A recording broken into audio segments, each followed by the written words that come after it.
syukru ala ni'matillah wala haula wala quwata illa billah.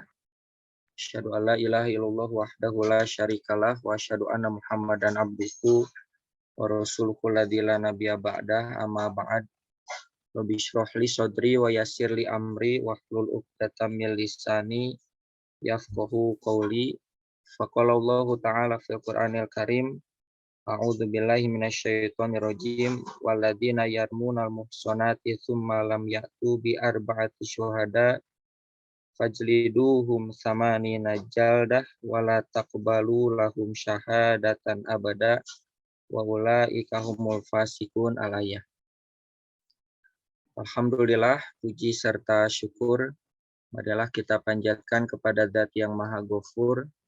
Atas kudroh dan irodahnya lah kita bisa berkumpul bermuajahah melalui layanan via Zoom yang diselenggarakan dan diinisiasi oleh grup Ummahatul God, grup Ummahat Pajagalan, yang mudah-mudahan ini menjadi wasilah kebaikan bersama, mempererat kembali silaturahim dan juga silatul ilmi. Di pertemuan kemarin sudah dibahas seputar tentang surat An-Nur ini, terutama kajian tafsir ayat 1 hingga ayat 3 oleh Al-Ustadz Husna, baik dalam pendekatan tafsirnya juga pendekatan dari aspek-aspek psikologis serta yang lainnya. Saya akan coba barangkali meneruskan kajian tafsir 2 ayat saja, sepertinya ayat 4 sampai ayat 5. Sebagaimana yang sudah diberikan contoh barangkali oleh Al-Ustadz Husna, kita akan mulai dulu dengan membaca Al-Quran. Jadi boleh dipersiapkan mushafnya, baik mushaf versi kertasnya ataupun mushaf versi digital. Ya, sekarang karena versi digital bisa juga dibuka handphonenya.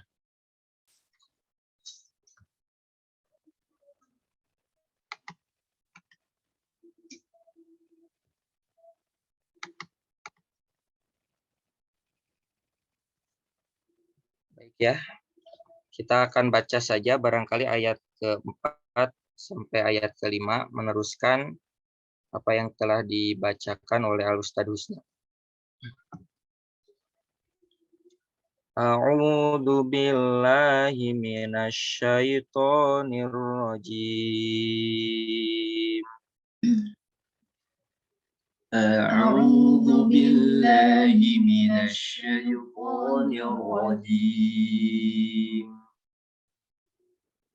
Walladzina yarmunal muhsanati tsumma lam ya'tu bi arba'ati syuhada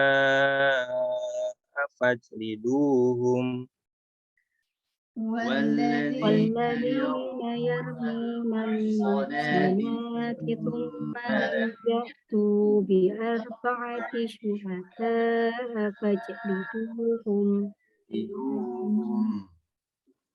fajliduhum samanina jaldatan wala taqbalu lahum syahadatan abada. فأجلدوهم 80 جلدة ولا تقبلوا لهم شهادة أبدا Wa ulaika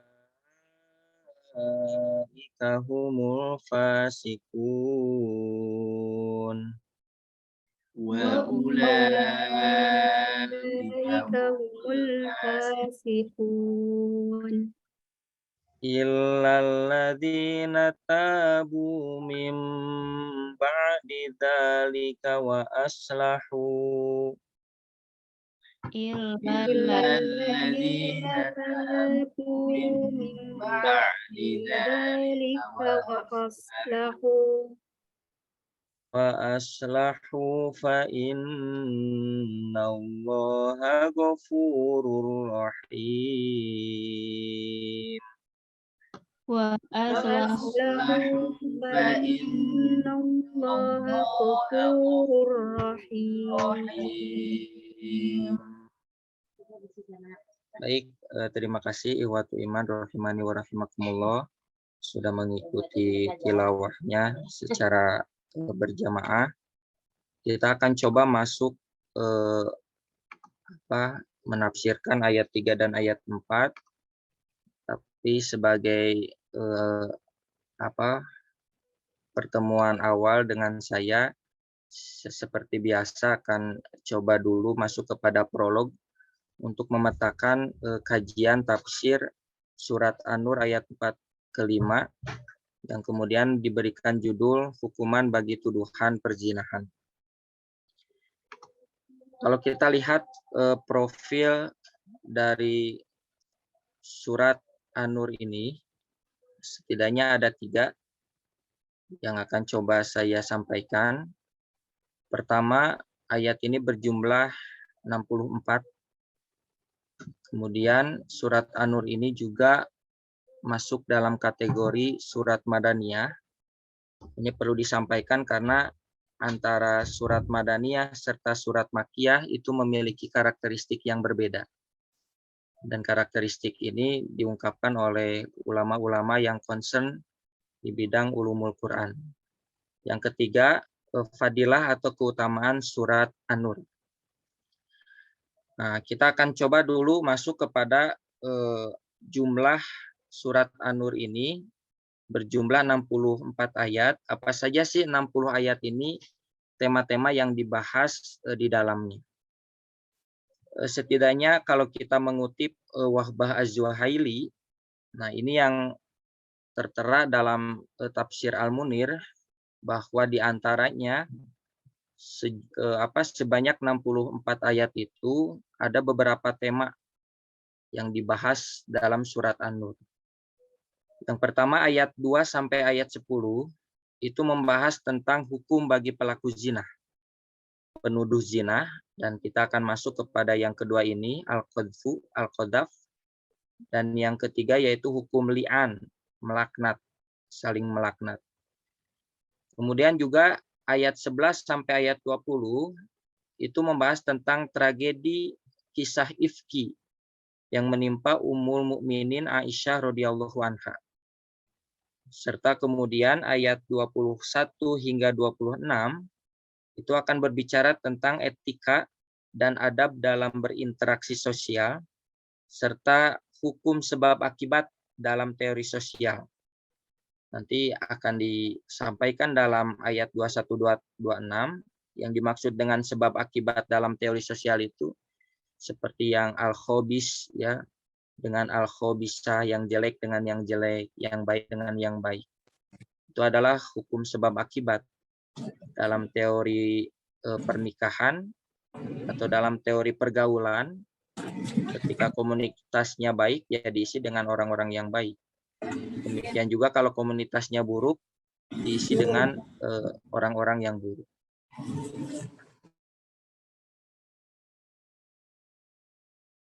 Surat 28 sampai ayat 20 itu membahas tentang adab meminta izin dan mengucapkan salam ketika masuk rumah orang lain.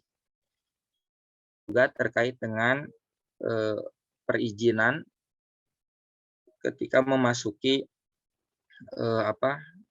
rumah orang, gitu ya, dengan mengucapkan salam. Walaupun dalam era modern sekarang, kalau rumahnya besar, itu menggunakan alat, ya, pakai bel. Nah, alat itu membuat tamu tidak capek, gitu. Tinggal pencet, tidak mengucapkan salam.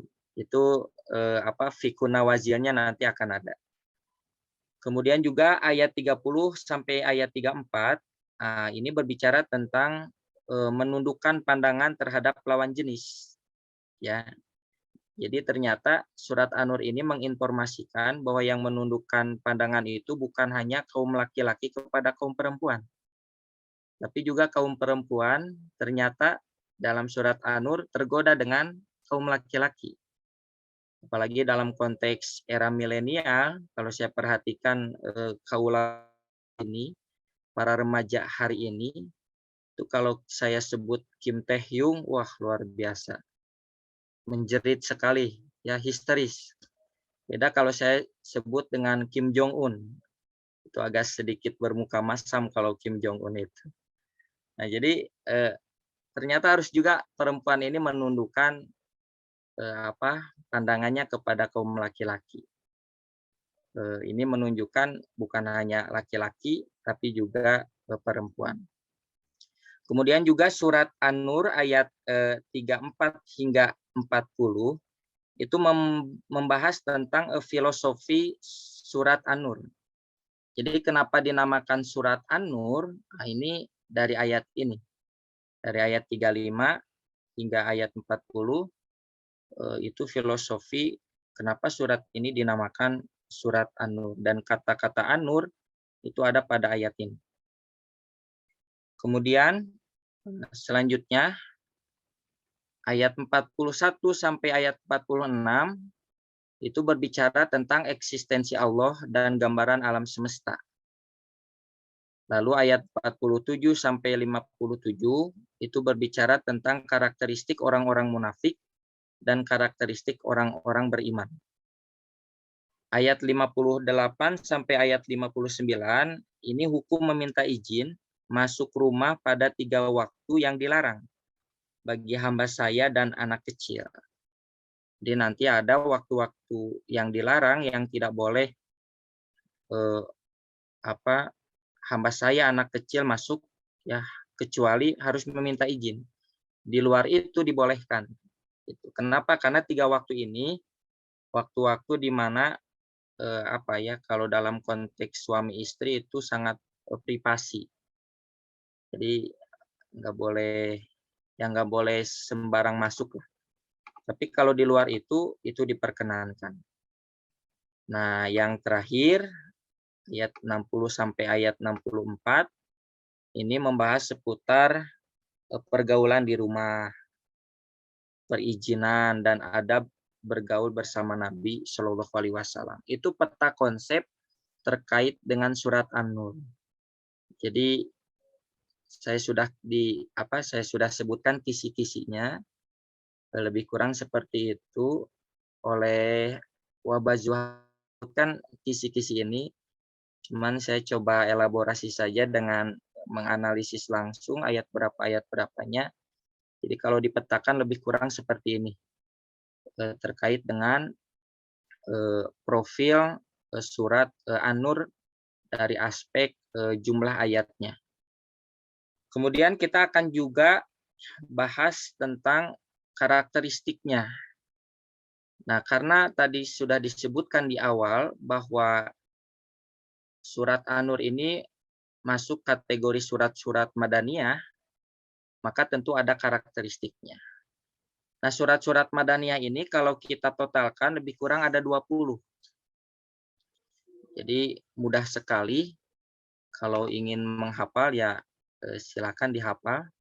Kalaupun sulit menghafal, tinggal di-download ini PDF, nanti dibuka lagi terus-terusan supaya hingga hafal. Itu ada 20 surat yang masuk dalam kategori surat Madaniyah. Pertama Al-Baqarah, kedua Ali Imran, ketiga An-Nisa, keempat Al-Maidah, kelima Al-Anfal, keenam At-Taubah, ketujuh Muhammad, kedelapan Al-Ahzab, kesembilan An-Nur, ke-10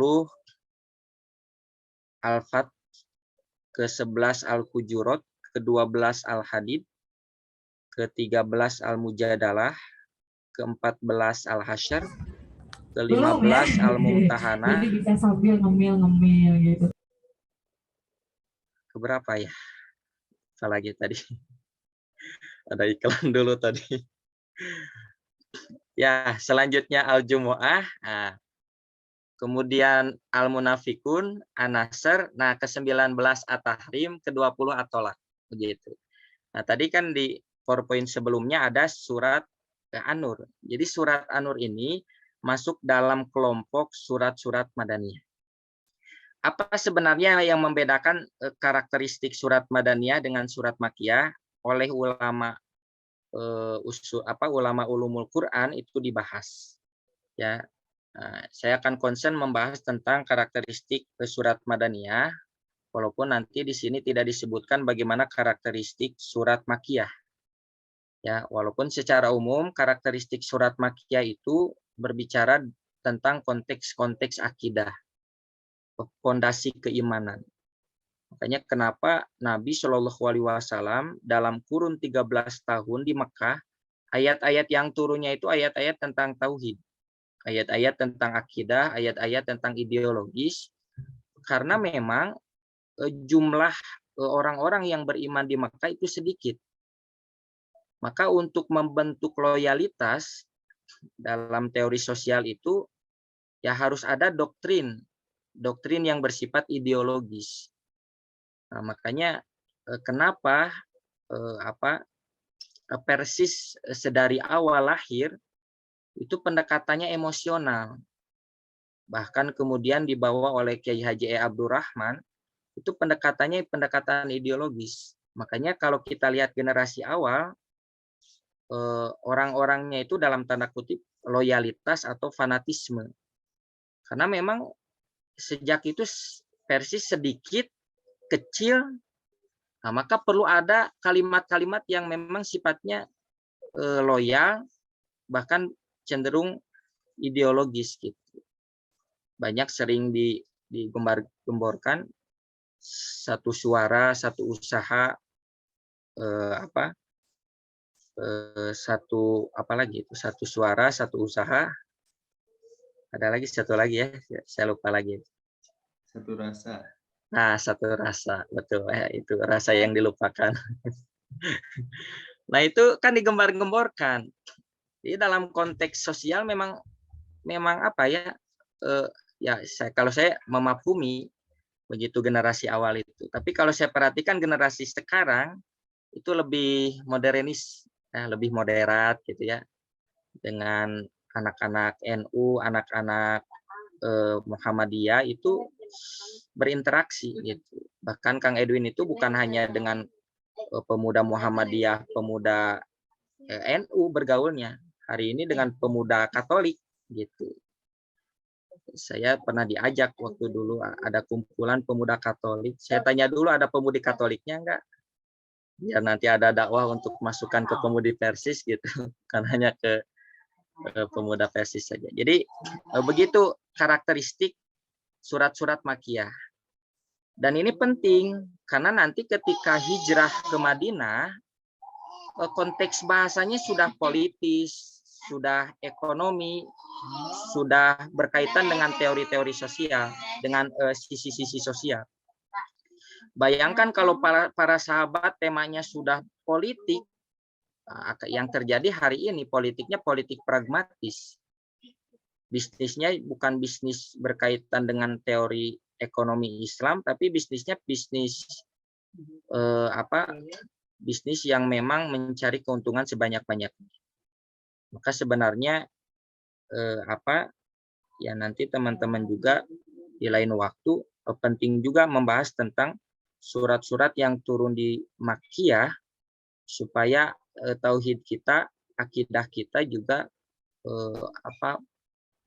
panceg dalam menghadapi kehidupan yang serba pragmatis ini, bahkan cenderung matematis. Nah, itu terkait dengan Makkiyah ya, 13 tahun. Nah, ketika beres surat-surat yang turun di Makkiyah, maka langsung babak keduanya adalah surat-surat Madaniyah, dan para sahabat sudah siap menerima tema politik, tema ekonomi, termasuk tema-tema yang sifatnya kekeluargaan, ketahanan keluarga. Saya coba kutip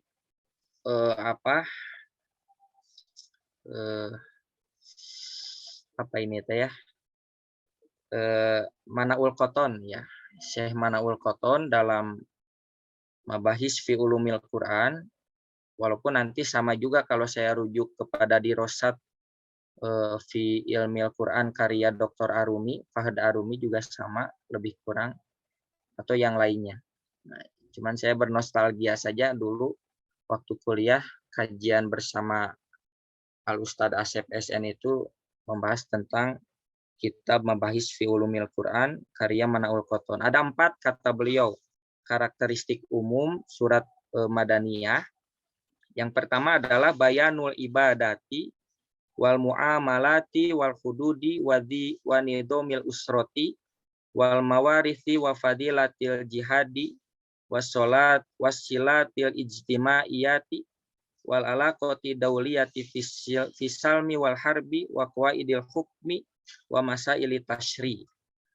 Nah, kata beliau karakteristik surat Madaniyah termasuk surat An-Nur ya. Pertama menjelaskan ibadah, bayanul ibadah. Yang kedua al-muamalah. Nah, nanti diatur interaksi muamalah bersama tetangga, bersama yang beda agama. Di agama Madinah kan konteksnya di Madinah. Kemudian al-hudud.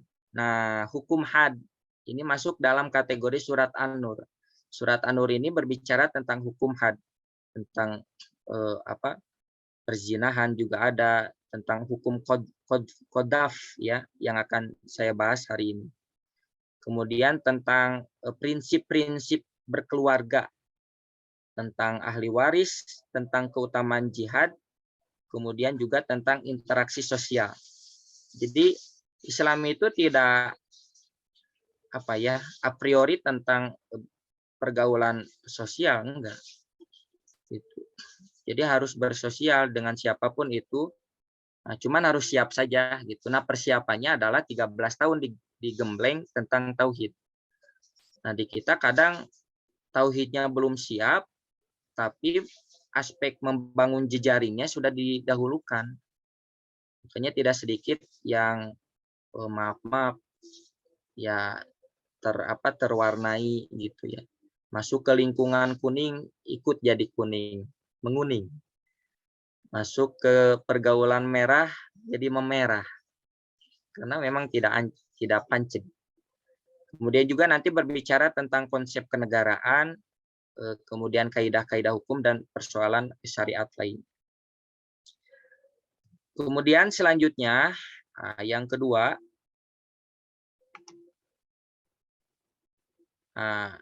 karakteristik surat Madaniyah ini adalah mukhotobatu ahlil kitab minal Yahudi wa Nasr. Ada komunikasi antara ahlul kitab Yahudi dan Nasrani. Kemudian wadakwatuhum ilal Islam, ajakan kepada mereka untuk memeluk Islam.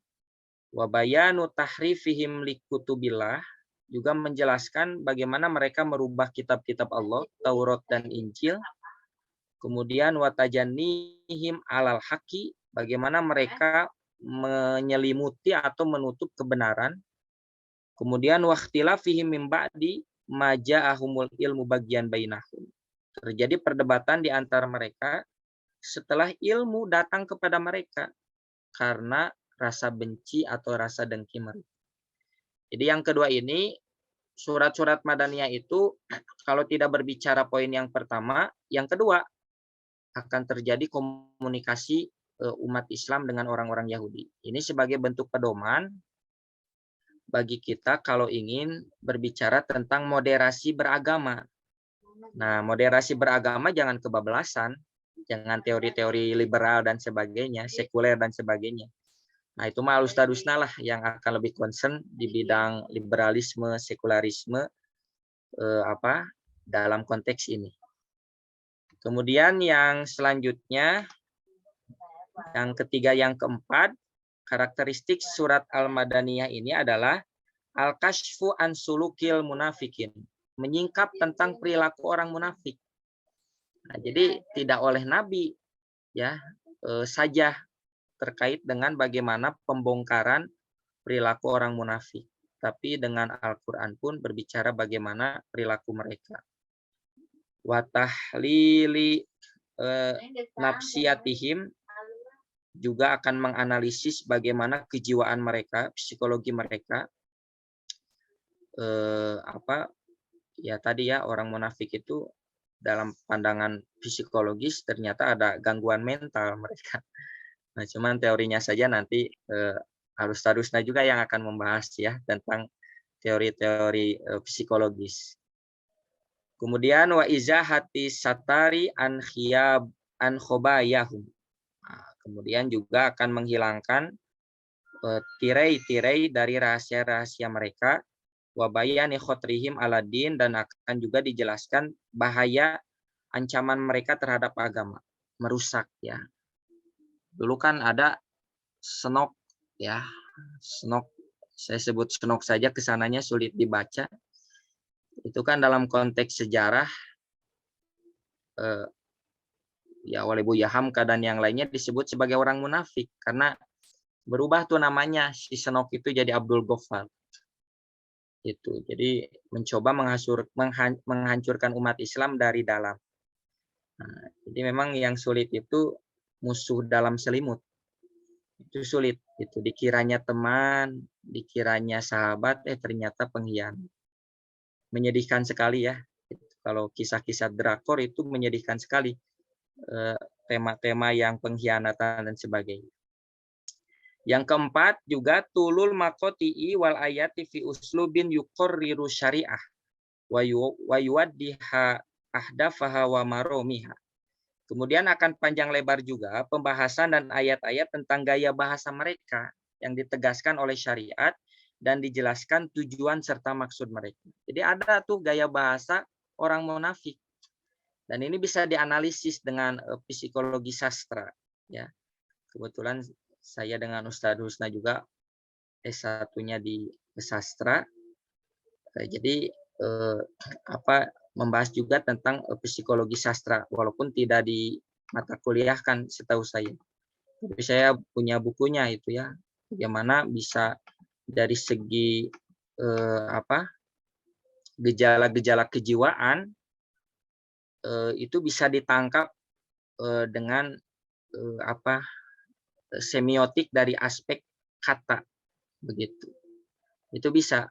Makanya dulu teman-teman ada yang skripsinya pendekatannya dengan pendekatan psikologi karena ada psikologi sastra. Jadi lewat kata-kata kita bisa lihat tuh ini bagaimana kejiwaan orang ini. Gitu. Tapi saya bukan pakarnya. Kalau perilaku kan ada juga itu behavioristik. Biasanya itu perilaku orang. Nah, kemudian begini nih orang kalau melakukan begini gejala psikologisnya. Bahkan bukan hanya manusia, hewan pun demikian.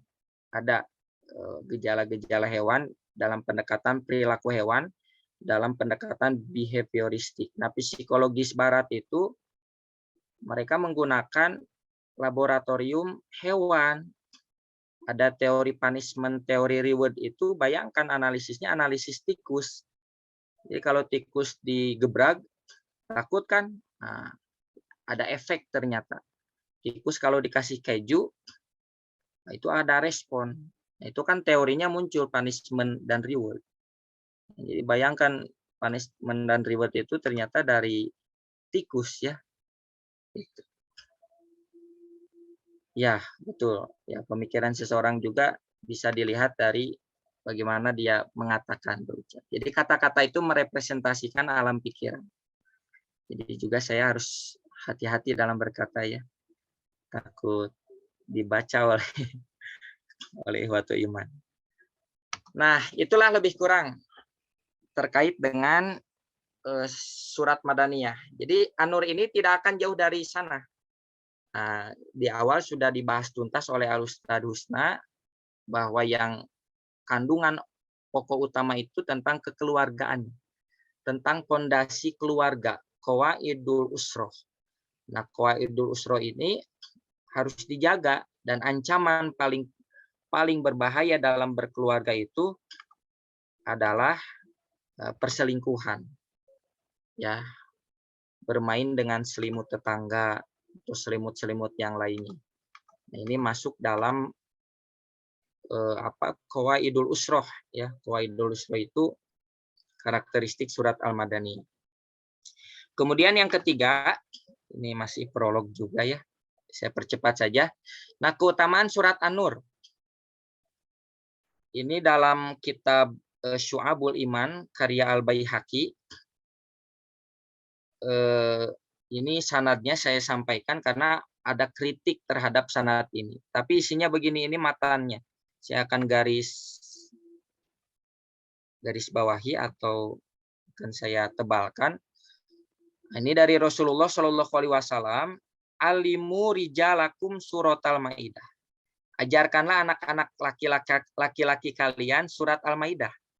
Wa alimu nisa'akum suratan Nur. Dan ajarilah anak-anak perempuan atau perempuan kalian surat An-Nur. Jadi ternyata berdasarkan riwayat ini, nah ini rekomendasi sebenarnya untuk kaum perempuan untuk mempelajari surat An-Nur. Nah, ini barangkali latar belakang dari Ummahat Pajagalan ya, Teh Tia dengan rekan-rekan mungkin dari sini atau mungkin dari yang lain dan yang lainnya atau mungkin tema besar. Tapi secara hadis ada. Nah, ini anjurannya. Gitu. Tapi ya kita sebagai kaum santri juga harus menganalisis bagaimana kedudukan hadis riwayat ini. Nah, ini kalau kita lihat kan akhbarona Abu Nasr bin Qatadah telah menceritakan kepada kami, Abu Nasr bin Qatadah telah menceritakan kepada kami juga Mansur bin Nadrawi telah menceritakan kepada kami Ahmad bin Najdah telah menceritakan kepada kami Sa'id bin Mansur telah menceritakan kepada kami Attab bin Bashir telah menceritakan kepada kami Husayb telah menceritakan kepada kami Mujahid. Ini hadis yang seutuhnya. Yang kita pelajari selama ini Bulughul Maram dan hadis-hadis yang lainnya itu dipangkas. Ya, hadisnya hadis mu'alak sebenarnya. Padahal hadis seutuhnya itu begini. Saya sampaikan perlu karena sebagai pendidikan juga bahwa dalam mengambil informasi harus jelas sanadnya. Dari mana sumbernya sehingga bisa dipertanggungjawabkan. Nah, ternyata ada kritik sanad. Kritik sanadnya ada 3 ternyata kalau saya coba analisis. Pertama dari Mujahid. Nah, Mujahid ini adalah seorang tabi'in dan beliau mengatakan aku mendengar atau aku berkata bahwasanya Rasulullah Shallallahu Alaihi Wasallam bersabda. Jadi Mujahid mengatakan beliau langsung mendengar Rasulullah secara implisit. Begitu. Padahal secara kedudukan Mujahid ini tabi'in. Dalam teori mustalah hadis nggak mungkin seorang tabi'in berjumpa dengan Nabi. Nah, dari sinilah kecacatan hadis ini. Maka status hadisnya mursal. Itu. Yang kedua, hadis ini disampaikan oleh rawi yang bernama Husayf, maaf. Nah, di sini ada sodukun tapi sayul hifdi. Dia jujur tapi hafalannya lemah. Bahkan di akhir hayatnya terjadi ikhtilat hafalannya itu. Bahkan warumiya bil irja, dia dituduh atau diprediksi sebagai murji'ah. Jadi memang soleh saja tidak cukup, harus cerdas dalam kriteria seorang rawi. Cerdas pun tidak cukup, harus soleh. Jadi dua-duanya dalam memenuhi syarat seorang rawi harus memiliki 2. Al-adalah wadobat. Makanya saya tidak masuk rawi karena kalau saya masuk jadi maudu. Ya, karena kesolehannya harus dipertanyakan, kecerdasannya pun tidak melampaui para ulama. Nah, yang ketiga ada Uttab bin Bashir. Uttab bin Bashir itu jujur tapi hadisnya hasan. Kalau hadis hasan itu kaitannya bukan dengan moralitas tapi berkaitannya dengan intelektual. Bager tapi budaknya gitulah. Rada lemot. Pertama kita semua ya. Insya Allah di sini soleh-solehah, tapi bab lemot mah ya begitu, tidak akan melebihi para ulama. Lalu ke bawahnya, lalu di yang hijau itu adalah Al-Baihaqi. Jadi Al-Baihaqi mendokumentasikannya melalui kitab Syu'abul Iman. Nah, kita tahunya dari mana? Dari kitab Syu'abul Iman. Ada tidak kitabnya? Ada. Boleh dibeli? Boleh. Tapi saya anjurkan download saja biar gratis ya. Kalau beli nggak tahu berapa. Sekarang sudah versi PDF banyak. Tapi boleh juga beli. Ada Kang Jaka di sini ya. Nah, nanti boleh promosi Kang Jaka. Nah, itu mukadimah ya. Ada 15 menit lagi saya akan coba kebut. Ya, ini penting saya sampaikan tentang keutamaan surat An-Nur. Jadi saya temukan nggak ada yang sahih. Paling minimal doib, paling maksimal maudu. Ini Mujahid karena statusnya mursal. Dalam riwayat yang lain tidak saya sampaikan, takut kebanyakan. Itu ada riwayat Aisyah, tapi hadisnya maudu. Tidak ditemukan juga dalam kitab Sitah, kitab yang 9, Kutubut Tis'ah, kitab yang 9, sehingga saya tidak sampaikan di sini. Selanjutnya kita masuk ke tafsirnya. Nah, ini tafsirnya. Tadi sudah dibacakan, saya langsung saja terjemahkan dari ayat ini. Waladina yarmuna al-muhsonati, dan orang-orang yang menuduh wanita-wanita yang baik, al-muhsonat, sumalam ya'tu bi arba'ati syuhada, kemudian mereka tidak mendatangkan 4 saksi. Fajliduhum samanina jaldatan. Fajliduhum, maka hendaklah mereka cambuk yang menuduh tanpa bukti dengan 80 kali cambukan. Tidak boleh kurang, tidak boleh lebih. Itu hukuman pertama. Wala takbalu lahum syahadah abadan. Juga orang yang menuduh tanpa bukti, kesaksiannya akan menjadi tidak diterima oleh masyarakat sampai waktu yang selama-lamanya. Wa ulaika humul fasikun, dan mereka adalah orang-orang yang fasik.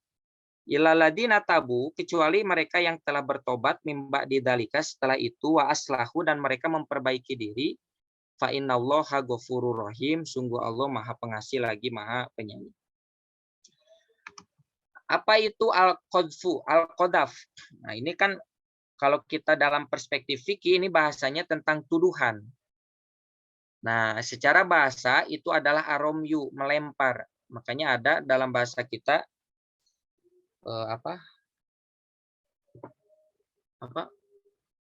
lempar batu sembunyi tangan. Lempar batu sembunyi tangan itu tuduhan. Nah, jadi dalam bahasa Arabnya al-qadaf. Secara istilah huaromyu bizina awiliwat, dia menuduh orang berzina atau homoseksual. Diperluas lagi LGBT. Ternyata kalau tidak terbukti ada hukumannya bagi si penuduh itu. Kamu zina, kamu LGBT ya, nah, itu nggak boleh kalau tanpa bukti. Dan kalau misalnya diungkapkan, dia harus dicambuk 80 kali. Bentuk tuduhan ada 2 macam, ada yang sorih, ada yang kinayah. Yang sorih itu yang jelas, yang terang benderang, seperti ya zani, hei penjinah, ya luti, wahai kaum Lut. Nah, itu sudah masuk dalam bentuk tuduhan. Dan itu kalau tidak terbukti ada hukumannya. Atau bisa juga dalam bentuk kinayah. Kinayah yang mufassar, yang kemudian nanti ditafsirkan ini maksudnya apa. Misalnya, hei kamu anak haram. Nah, ini teh maksudnya apa anak haram teh? Kalau dia menuduh zina, maka jatuh. Kalau maksudnya anak haram itu karena dia penjual cendol, lalu cendolnya belum diurus sertifikasi halalnya, ya, nah, berarti bukan tuduhan kepada perzinahan, dia hanya menghina saja, jualan cendol tapi sertifikasi halalnya belum diurus-urus, jadi disebut anak cendol haram. Nah, anak cendol haram ini kinayah yang harus dimufasarkan, ini maksudnya apa. Nah, jadi kalau yang kedua itu kinayah harus dianalisis. Kemudian selanjutnya, ini yang ketiga, syarat-syarat si tertuduh. Ya. Nah, yang dituduh itu harus al-bulug, harus baligh. Maksudnya sudah dewasa. Jadi kalau ke anak kecil nggak jatuh tuh hukuman 80 cambuk. Misalnya anak kecil saling menghina, kamu anak haram, kamu begitu, misalnya dalam konteks anak zaman now misalnya, itu nggak bisa anak kecil dicambuk. Karena yang dituduhnya anak kecil, yang menuduhnya pun anak kecil. Jadi harus balik ya yang tertuduhnya. Yang kedua harus berakal. Jadi kalau dituduh kamu jinah, ulang-ulang si anaknya teh ya, si gadisnya teh malah ketawa-ketawa. Ternyata dicek, oh pasien RSJ, nggak ada hukuman al-qadaf atau hukuman cambukan 80 kali. Yang ketiga harus Islam. Jadi kalau bukan Islam nggak berlaku had 80 kali cambukan itu. Itu ya syaratnya gitu. Termasuk juga syarat yang menuduh. Ini kelewat. Maaf. Nah, syarat yang menuduhnya juga ada 3. Al-bulug harus dewasa, tidak boleh anak kecil. Al-aklu harus berakal, tidak boleh majnun, gila. Dan yang ketiga al-ikhtiyar. Dia bisa memilih. Maksudnya apa? Tidak berdasarkan paksaan. Kalau atas dasar paksaan, kamu coba tuduh orang tersebut. Nah, maka harus di al-qadaf. Kasus tuduhan ini kalau kita lihat kisah-kisah zaman dulu sudah ada. Jurej itu kan dituduh, difitnah, ya, pencemaran nama baik. Nah, tapi belum berlaku had. Gitu. Nah, sekarang dalam konteks Indonesia ada bahasanya adalah ITE, ya, Undang-Undang ITE. Itu sebenarnya masuk dalam kategori al-qadaf, tuduhan. Nah, cuman bolehkah dicambuk? Nah, nggak boleh. Jadi tuduhan yang dimaksud di sini bukan tuduhan mencuri, bukan tuduhan berbuat kriminalitas yang lain, hanya satu, tuduhan berzina atau tuduhan penyimpangan seksual. Maka berlaku hukum had.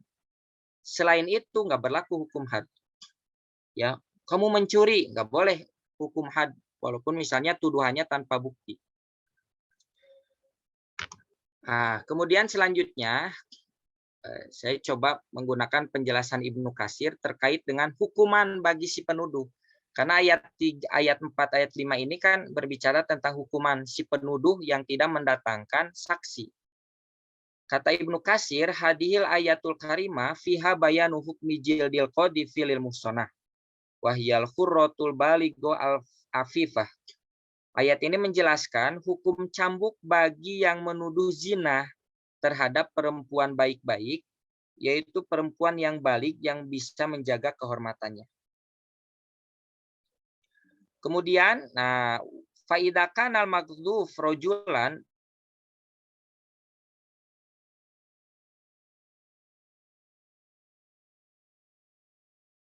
mafuhu aidon. Walaysa fi hadza bainal ulama, tentang hal ini para ulama tidak berdebat. Fa in difu bainah ala sihati, jika si penuduh mampu menghadirkan bukti dengan menghadirkan 4 saksi dan dibenarkan apa yang diucapkannya, daro'a anhul haddu, maka had hukum cambuk tidak boleh disematkan kepada si penuduh karena mampu mendatangkan bukti. Kemudian ini penjelasan dari Asy-Syankiti dalam tafsir Adwaul Bayan fi idhil Quran bil Quran. Beliau menjelaskan ada 3 hukuman bagi si penuduh yang tidak mampu mendatangkan bukti. Yang pertama mesti dicambuk dengan 80 kali cambukan. Yang kedua, kesaksiannya tidak boleh diterima semasa hidupnya. Yang ketiga, harus ditetapkan sebagai sifat fasik kepadanya. Harus dijudge dia adalah orang yang fasik. Jadi terjadi hukum sosial, ya, selain hukum perdana. Karena kan terkait dengan perzinahan ini hukumnya hukum pidana, hukum pidana. Juga ada hukum sosial, ya. Tidak diterima kesaksiannya dan juga tidak boleh dan juga harus dijudge sebagai orang yang fasik. Nah, kenapa harus ada saksi? Karena Islam menganut asas praduga tak bersalah. Ini kalau ada jam-jam harusnya connect ya. Nah, nanti terkait dengan bab hukum-hukum itu jam-jam yang lebih pakar. Masalah-masalah hukum, masalah-masalah sengketa tanah, itu saya konsultasi ke jam-jam. Ya, kalau ke saya bukan ya, enggak nyambung.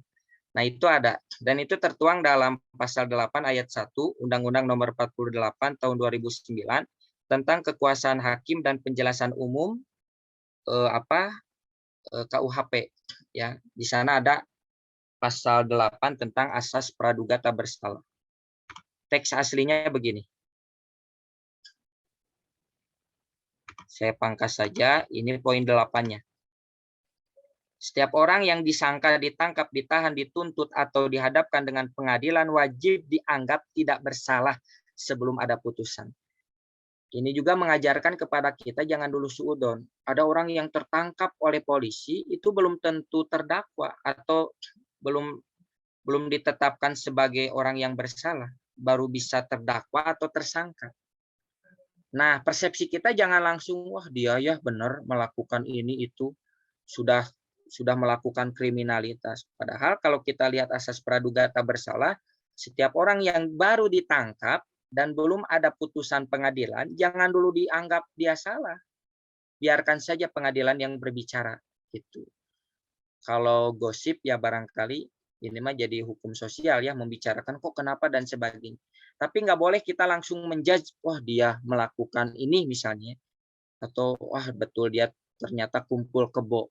Sebelum ada putusan pengadilan, nggak boleh ada kalimat-kalimat dia telah kumpul kebo atau dia telah melakukan ini dan itu. Gitu ya. Prinsip asas praduga tak bersalah. Nah, oleh sebab itu, selama tidak ada bukti, maka seseorang tidak boleh dijatuhi hukuman termasuk dalam persoalan zina. Maka menghadirkan 4 saksi sebagai alat bukti terhadap tuduhannya. Bi arba'ati syuhada. Harus 4 saksi.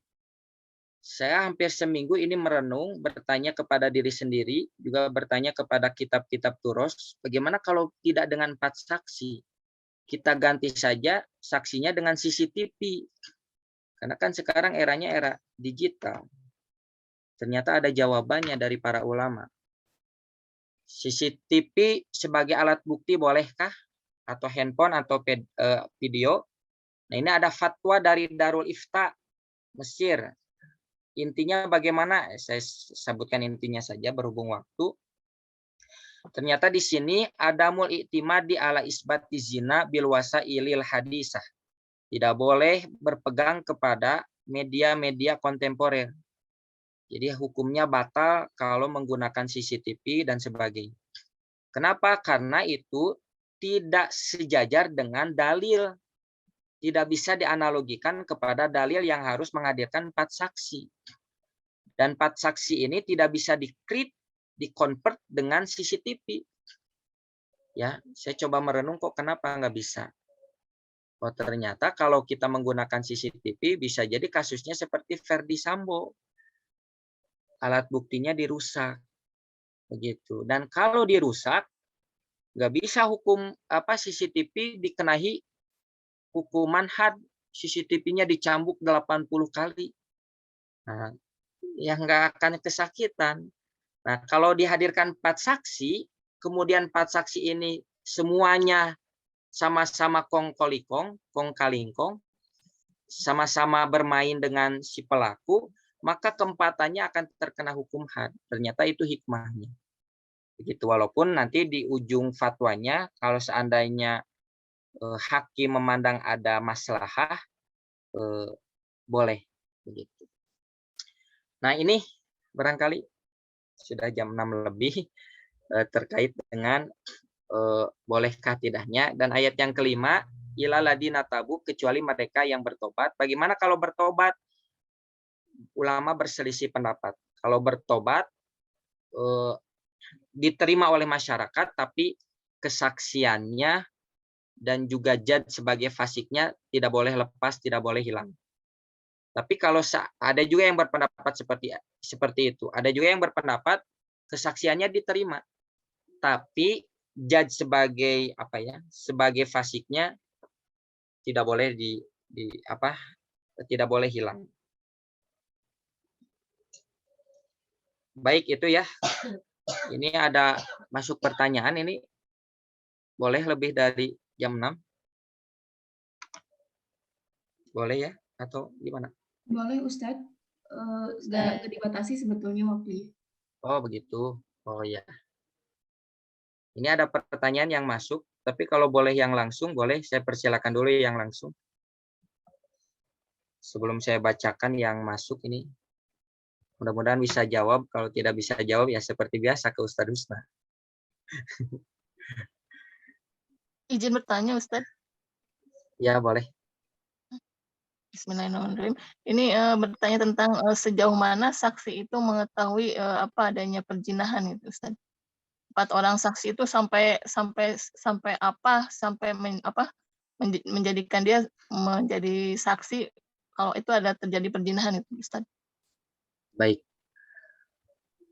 Baik, Teh Muri. Saya bilangnya Teh atau Ibu ya? Ibu. Oh iya, maaf Ibu. Ibu Muri. Ini yang kemudian tidak saya sertakan di PowerPoint, tapi saya sampaikan penjelasan Syekh Al-Utsaimin. Ini berat memang untuk mendatangkan 4 saksi dengan standar. Ya, standarnya apa 4 saksi ini bisa dikatakan apa? Betul-betul jujur, betul-betul kriterianya diterima, kesaksiannya diterima. Kecuali harus ada alat bukti yang lain. Begitu. Ini berat kata Syekh Al-Utsaimin. Kalau berdasarkan dohir ayat itu cukup hanya dengan kesaksian saja. Jadi kalau misalnya orang itu dikenal sebagai orang yang adil, orang yang jujur, ya, orang yang kemudian secara sosial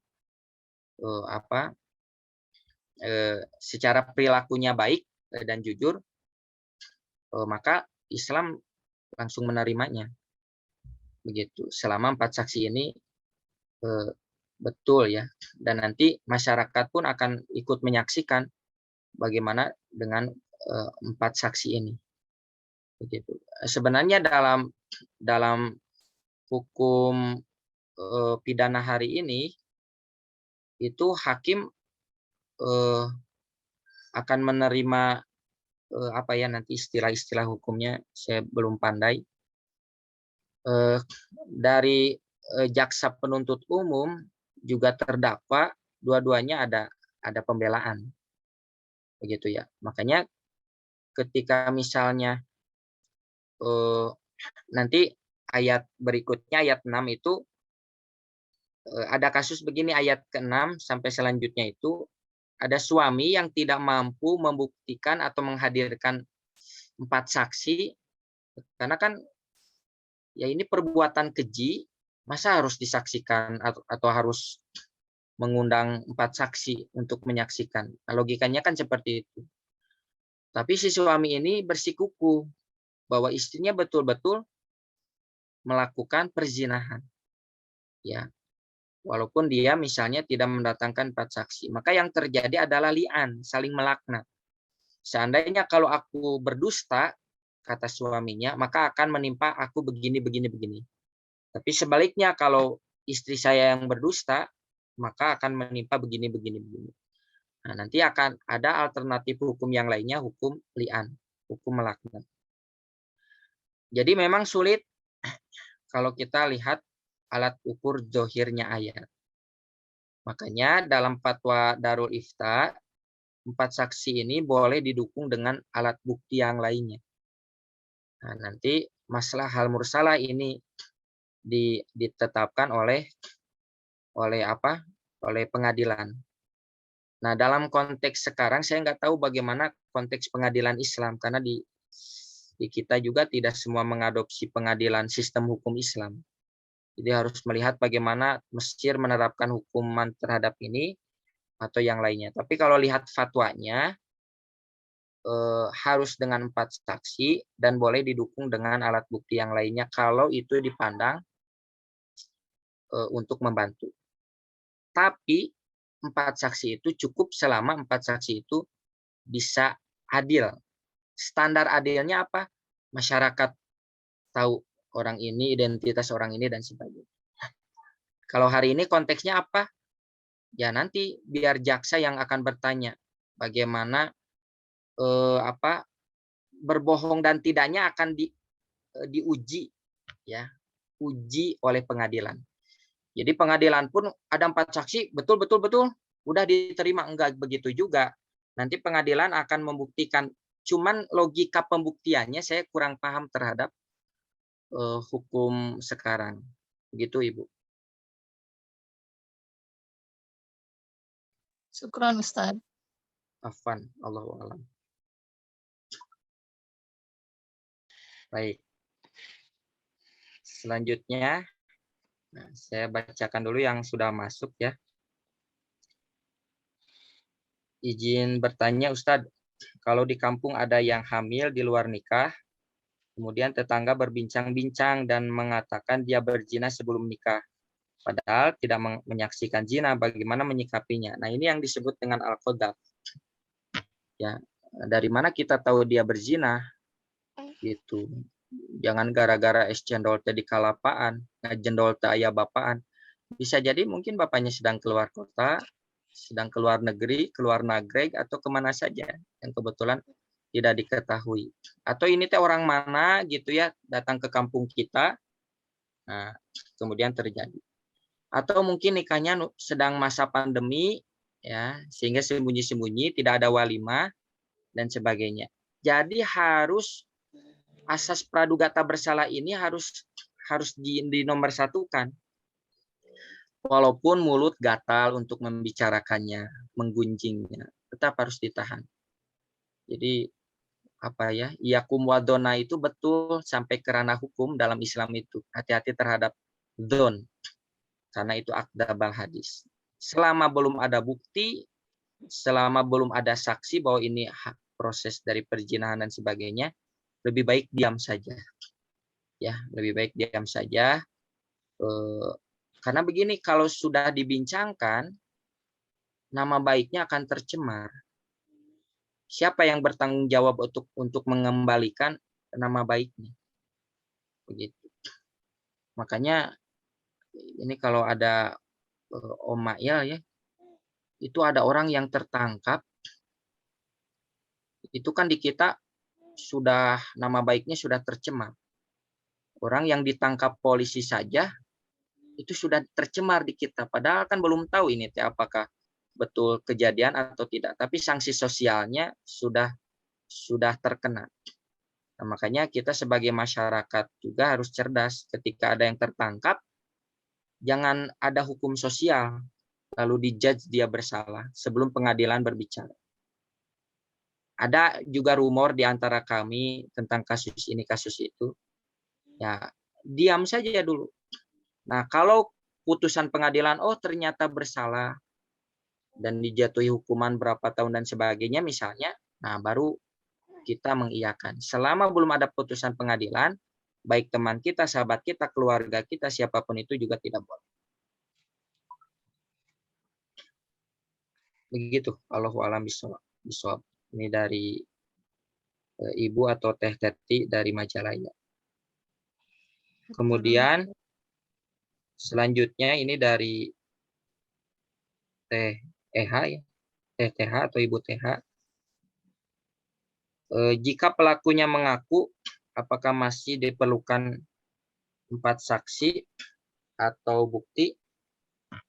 Nah, ini nanti beda lagi konteksnya kan.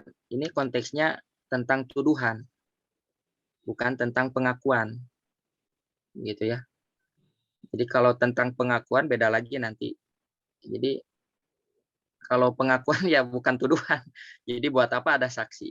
Walaupun pengakuan seseorang tidak langsung mudah dihukumi. Nabi itu kan pernah didatangi oleh salah satu sahabat. Ya, saya juga harus menganalisis riwayat ini ya. Tapi nanti Ustaz Husna juga boleh bantu. Ada sahabat yang datang kepada Nabi, ya Rasul, aku berzina.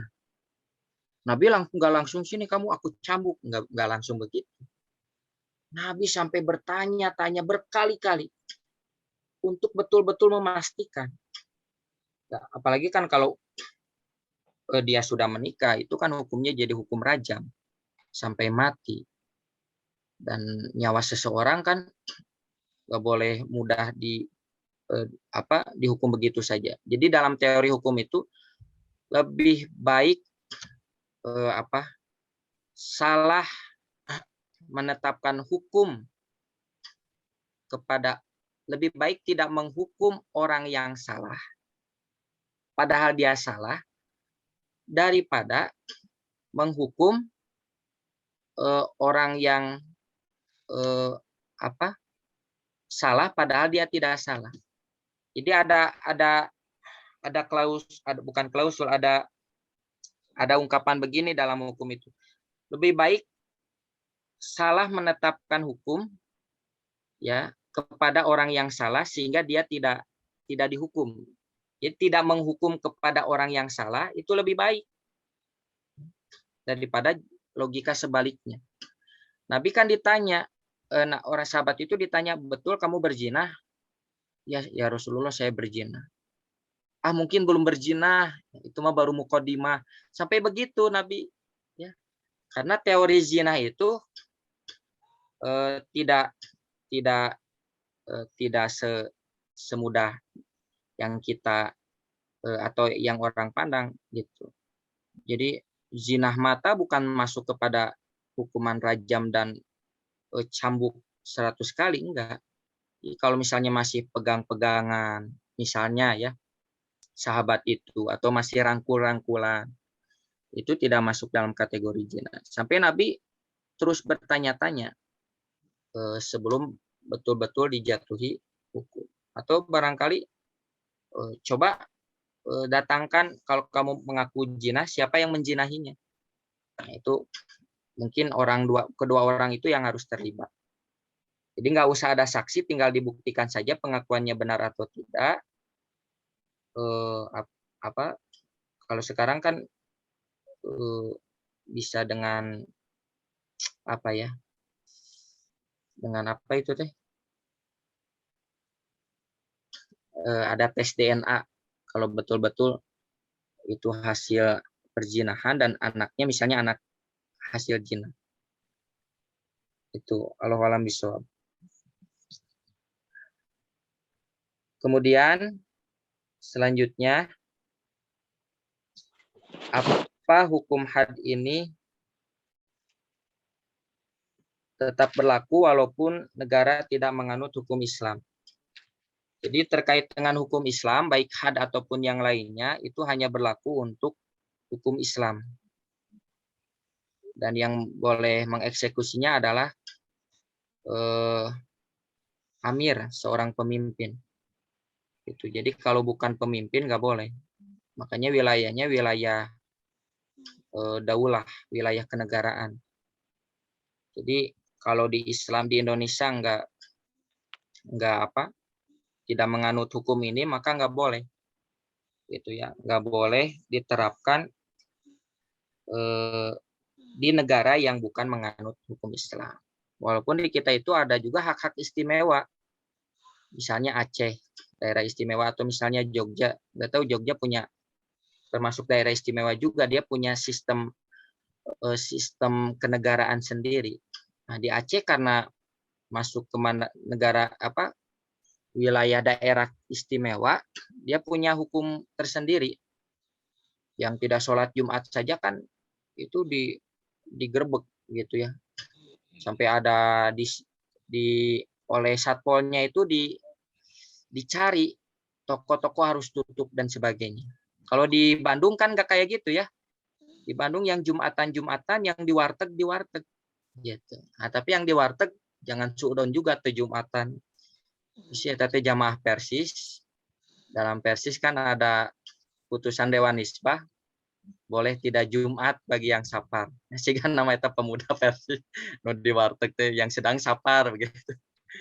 Begitu. Ya, tong suudon oke gitu ya. Nah, tapi kalau di sana sudah jadi ketetapan, kamu baik sapar ataupun tidak sapar, toko nggak boleh buka. Nggak boleh semuanya. Dan nanti akan ada sanksi. Itu berlaku di Aceh. Bisa nggak di Bandung? Ini camatnya, lurahnya inisiatif karena terinisiasi oleh Aceh, ya nggak bisa. Karena harus berdasarkan undang-undang. Hasilnya harus dari pemerintah. Lalu bagaimana kalau hukum Islam tidak terjadi? Hari ini yang terjadi hukum ta'zir, hukum yang diserahkan kepada pemerintah. Kalau yang dianutnya bukan hukum Islam, misalnya hukum KUHP, yaitu yang berlaku. Kemudian selanjutnya, ini terakhir ya, izin bertanya. Tadi dari Teh Tia, sekarang dari Teh Endah. Kalau di hukum pidana itu ada 2 alat bukti, yang mana alat bukti ini tidak hanya saja saksi, karena saksi dalam hukum pidana itu mendengar, melihat, dan menyaksikan langsung. Ya, makanya perlunya jam-jam juga dari awal saya bilang, karena ini akan ranah kepada hukum hari ini ya. Kalau hukum konvensional ini harus ada perbandingan. Kalau di dohir ayat ya, dohir ayat, dan juga belum saya temukan kepada yang pendapat ulama yang lainnya, yang saya baca itu cukup dengan 4 saksi. Barangkali yang dianalisis itu kriteria saksinya adil dan tidaknya. Nah, ini dibuktikan oleh pengadilan. Begitu si saksi ini akan ada uji pengadilan. Nah, di sini kalau misalnya ada 2 alat bukti, kan karena saksi dalam hukum pidana itu mendengar, melihat, dan menyaksikan langsung. Begitu. Mana yang digunakan ya tadi, yang melihat, yang mendengar, yang menyaksikan langsung. Begitu. CCTV seperti fatwa Darul Ifta tertolak. Saya 1 minggu ini berpikir kenapa ditolak ya. Saya pinginnya jangan ditolak lah gitu ya. Sebagai alat bantu ataupun ya kan dalam konteks hari ini canggih gitu. Tapi kan ternyata nggak bisa begitu. Syariat itu nggak boleh nalar yang didahulukan ya. Harus nas. Apalagi kalau ini sifatnya ta'abudi. Itu walaupun di ujung fatwanya kalau alat bukti lain sebagai pendukung dibutuhkan sebagai maslahat hakim, itu tidak lamani alahu, tidak dilarang oleh hakim. Tidak dilarang untuk hakim sebagai pertimbangan. Begitu. Tapi sayangnya baik ya ini Darul Ifta ataupun nanti ada Abdullah At-Toyar dalam Fiqhul Muyasannya sama, termasuk juga Syekh Al-Utsaimin, Ibnu Taimiyah juga berbicara sama. Jadi nggak boleh menggunakan media sosial, alat bukti yang lain. Kenapa? Karena tadi alat bukti itu bisa dikaburkan, dihilangkan, dan nggak ada hukuman bagi alat bukti itu. CCTV nggak boleh dicambuk, nggak bisa dicambuk. Nah gitu. Tapi kalau misalnya 4 saksi, itu ada hukumannya. Apa hukumannya ini? Al-Qadzu, hukuman bagi penuduh yang tidak mampu menghadirkan alat bukti, atau alat buktinya, saksinya ternyata tidak ada. Barangkali ada tambahan dari Ustadz.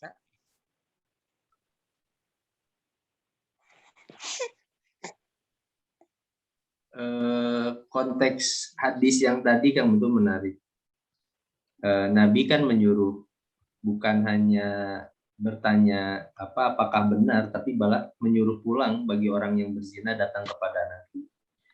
Nah, konteksnya hari ini yang hukum Islam belum bisa diberlakukan terkait dengan rajam, kemudian jilid, cambuk. Nah, bagi orang-orang yang berzina misalnya tidak usah memaksakan merajam sendiri misalnya. Atau misalnya mencambuk sendiri atau meminta cambuk tetangganya gitu. Atau menyuruh ustadz misalnya, ustadz di Persis cambuknya 100 kali. Itu cukup bertobat karena nabi saja yang sudah ada nabi, sudah ada amir. Nabi itu bukan hanya bertanya tapi justru malah nyuruh pulang. Disuruh pulang sampai datang ketiga kalinya kepada Nabi, baru kemudian yakin bahwa perempuan tersebut memang ingin diberlakukan hukum itu. Nah, buat hari ini orang yang pernah berzina, ya naudzubillah, bertobat kepada Allah. sembunyikan. Itu. Ketika tidak ada saksi itu sembunyikan, sembunyikan supaya tidak ada orang tahu, jangan diobrolkan. Kan ada orang berzinah itu bangga, woi orang puting kan itu. Ada orang berzinah itu malah jadi bangga, dan itu harus disembunyikan, kemudian bertobat itu cukup. Menarik kan? Gitu. Jadi Islam itu enggak sedikit-sedikit hukum, sedikit-sedikit tembak.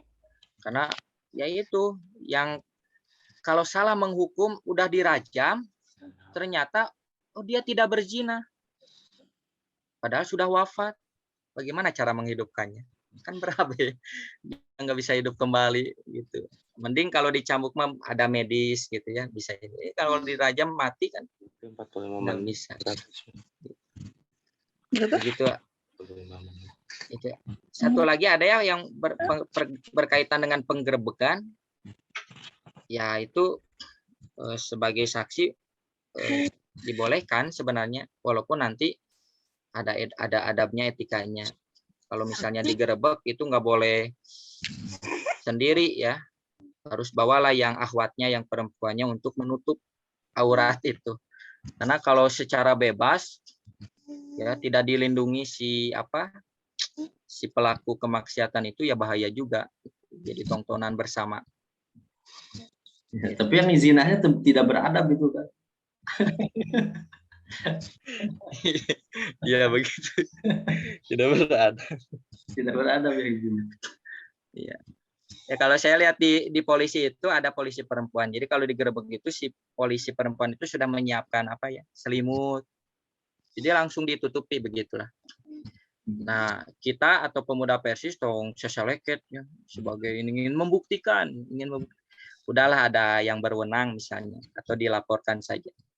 Gitu. Jadi ada tidak juga sampai kemudian diarak dan seterusnya. Tidak boleh main hakim sendiri. Sendiri. Otomatis. Begitu. Cukup barangkali Ustaz Rusna, atau ada lagi yang ingin disampaikan? Cukup mungkin. Insyaallah semoga terus berlanjut, Kang. Iya. Ya, materi-materi ini bisa dilanjut, dan mungkin nanti yang belum bisa bergabung semoga bisa mengikuti pekan yang akan datang, ataupun materi yang sudah terlewat bisa diakses melalui rekaman insyaallah. Baik, itu saja barangkali dari saya. Terima kasih Ustaz Rusna, Tetia yang sudah mengakomodir acara ini. Mudah-mudahan menjadi wasilah kebaikan, amal jariah juga bagi ihwatu iman rohimani wa rohimakumullah. Mudah-mudahan istiqomah, diberikan kesehatan, keafiatan, dan dilancarkan segala urusannya. Izin pamit undur. Aku qouli hadza wa astagfirullah li wa lakum. Wassalamualaikum warahmatullahi wabarakatuh. Waalaikumsalam warahmatullahi wabarakatuh. Jazakumullah khairan katsiran. Amin. Amin wa iyyakum.